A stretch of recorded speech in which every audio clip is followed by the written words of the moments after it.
Ito ay para sa mga ex na nagpaparamdam na at humingi ng sorry. And talagang andun na yung regrets na tipong nagsisisi sila dahil iniwan kayo. Andun yung time na nagsisisi sila at ginawa nila yung mga bagay-bagay na iwan kayo sa mga laban na dapat samahan kayo hanggang sa uli. Ang masasabi ko sa ganyan, wag mo nang guluhin yung sarili mo.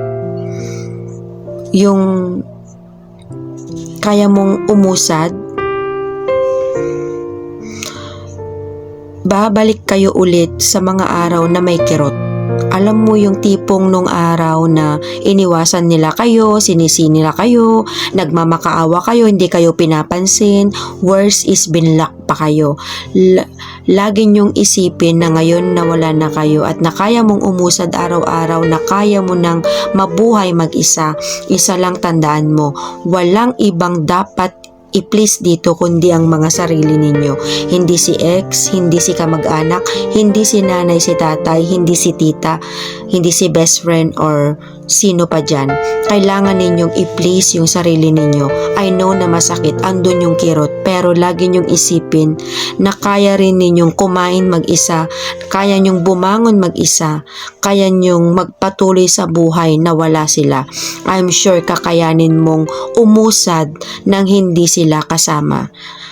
So, ang mangyayari kasi, kapag meron sila bago or makipag-commit sila sa iba, even kakilala pa ito, mga kamag-amakan ninyo or pinakilala nyo sila sa relatives nyo, sa friendship nyo, sa mga tropa ninyo, and then manggugulo sila, hindi ibig sabihin na talagang mahal pa nila kayo. Okay? Maaring kaya sila bumabalik is dahil naisip nila na mas mabuti o maayos ka kesa dito sa bago nila. Kaya yung regrets is sobra-sobra talaga. Kaya gaya ng sabi ko, hindi nila maalala yung halaga ninyo at hindi nila makikita yung ginawa ninyong kahalagahan sa isang relasyon kapag nawala kayo sa kanila. At ngayon na nagpapakasasa sila sa bago nila, guguluhin nila yung utak ninyo. Please guard your heart, stand for hanggat meron silang karelasyong iba, nakikipagbalikan sa iyo at inuuto kayo at anong sabihin nila, tipong nagsisisi sila, kung sana ikaw na lang humihingi ng pasensya, ng patawad, nagmamakaawa, na gustong balikan kayo pero meron silang iba. Nasaktan na kayo ng una, huwag na ninyong ipagpatuloy yung sakit na yan sa pangalawang pagkakataon kung saan kinaya ninyong mabuhay mag-isa. Kung saan kaya ninyong kumain mag-isa, kinaya ninyong lumunok na kahit papano tanggap nyo sa sarili nyo na hanggang dun na lang talaga yung relasyon ninyo.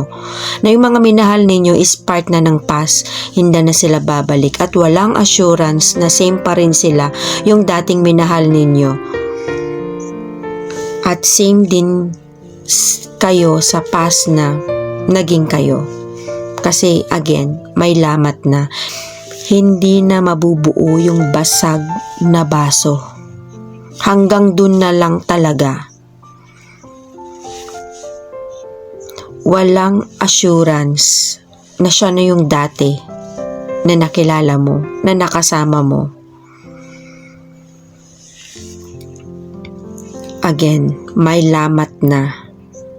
Hindi na yan maaayos, hindi na mabubuo. Kahit kailan, ibang tao ka na, ibang tao na siya. Kung nakaya mong magpatuloy at mamuhay mag-isa, mahalin mo ang sarili mo, piliin mo ang sarili mo this time. Laban lang.